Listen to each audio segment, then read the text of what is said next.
Friends, இன்றைக்கி நம்ம சேனலில் என்ன வீடியோ பார்க்க போகிறோன்னா ஒரு பக்கோடா ரெசிபி தான் பார்க்க போகிறோம்.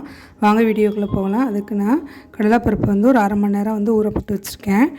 இப்போ நம்ம உடனே செய்யணும்னா நம்ம சுடு தண்ணியில் வந்து ஒரு அரை மணி நேரம் போட்டு செஞ்சோம்னா சீக்கிரம் வந்து ஊறிடும். நம்ம வந்து ஈஸியாக வந்து அரைச்சி எடுத்துடலாம். இப்போ அதனால் கடலைப்பருப்பு வந்து நான் அரை மணி நேரமாக சுடு தண்ணியில் வந்து போட்டு வச்சுருக்கேன். அது மிக்ஸி ஜாரில் வந்து சேர்த்து நம்ம வந்து நைஸாக வந்து அரைச்சி எடுத்துடலாம். கடலைப்பருப்பை சேர்க்குறதுக்கு முன்னாடி நம்ம கொஞ்சோண்டு பெருஞ்சீரகம் சேர்த்துக்கலாம். நான் 1 டீஸ்பூன் அளவுக்கு பெருஞ்சீரகம் சேர்த்துக்கிறேன். 2 பெருங்காயம் வந்து சேர்த்துக்கிறேன். 2 கட்டி பெருங்காயம் வந்து சேர்த்துருக்கேன். உங்கள்கிட்ட பெருங்காயத்தூள் இருந்தால் பெருங்காயத்தூள் வந்து சேர்த்துக்கலாம். 3 காஞ்ச மிளகாய் சேர்த்துக்கிறேன். இப்போ நம்ம ஊற போட்டிருந்தா பருப்பை சேர்த்துடலாம்.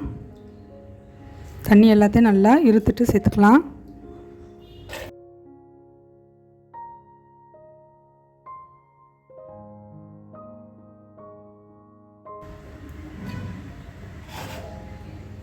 இது நல்லா நைஸாக அரைச்சி எடுத்துகிட்டு வந்துடுறேன்.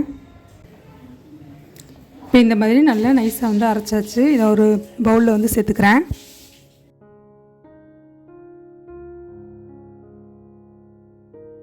இப்போ நான் நீல வாக்கில் கட் பண்ணி வச்சுருந்த வெங்காயத்தை வந்து சேர்த்துக்கிறேன். இதை நல்லா தனித்தனியாக உதுத்து விட்டுட்டு சேர்த்துக்கலாம்.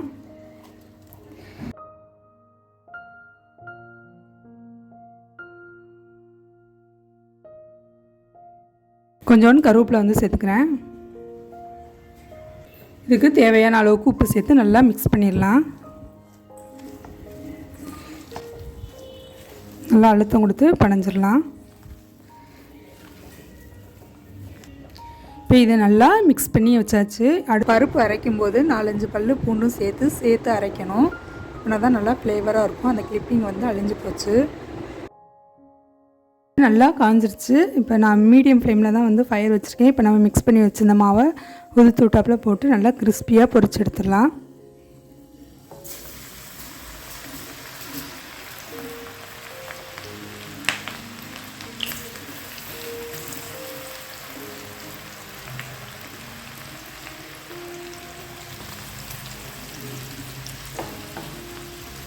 இது கொஞ்சம் பபிள்ஸ்லாம் அடங்கினதுக்கப்புறமா நம்ம பரட்டி விட்டுடலாம்.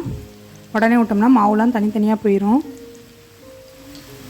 இப்போ பபிள்ஸ்லாம் நல்லா அடங்கியிருக்கு. இதை இப்போ நம்ம திருப்பி விட்டுக்கலாம்.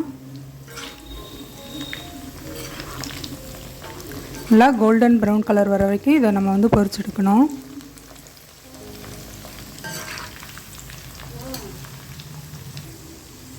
இது நல்லா கிறிஸ்பி ஆகிடுச்சு. நல்லா கோல்டன் ப்ரௌன் கலராக வந்துடுச்சு. இப்போ இதை நம்ம எடுத்துடலாம் எண்ணெயிலேருந்து.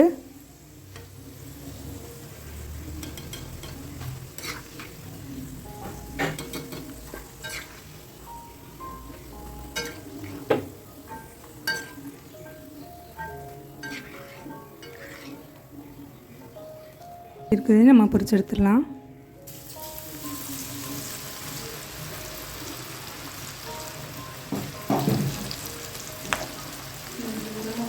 அடங்கிச்சு. நம்ம இது வந்து திருப்பி விட்டுலாம்.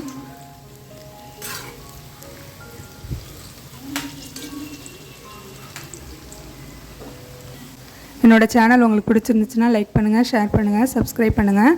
கூடவே பெல் ஐக்கானே கிளிக் பண்ணுங்கள். அப்போ நான் போடுற வீடியோ உங்களுக்கு உடனுக்குடன் நோட்டிஃபிகேஷனில் கிடைக்கும்.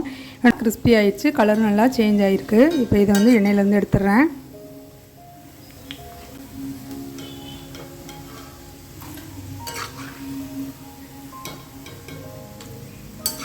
நீங்களும் உங்கள் வீட்டில் இது போல் ட்ரை பண்ணி பாருங்கள்.